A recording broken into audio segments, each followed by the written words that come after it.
Mes amis, il m'est difficile pour moi de comprendre qu'on puisse expulser sans relogement. Ce n'est pas acceptable.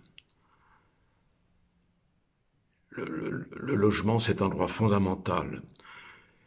Et si on expulse des gens, il faut leur donner un vrai logement.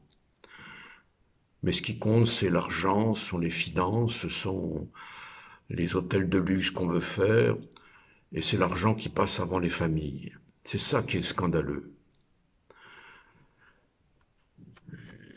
Je disais un jour à l'abbé Pierre, comment se fait-il que la question du logement n'est pas une priorité nationale, priorité politique d'un gouvernement, en disant on ne va pas laisser des familles dans des petits hôtels, dans des lieux de passage, il faut qu'ils aient un vrai logement. Et c'est possible s'il y a une volonté politique. Comment se fait-il que ça ne se fait jamais, quel que soit le gouvernement?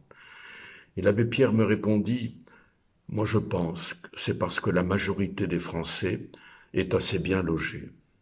C'est une minorité qui n'a pas de logement. Et donc la majorité n'a pas ce souci d'un vrai logement pour les minorités. Alors il ne faut pas en prendre son parti. Moi je dis toujours que le peu qu'on peut faire, il faut le faire. Et qu'il faut lutter ensemble, il faut garder la solidarité, il faut se battre. Il y a toujours des choses qui avanceront.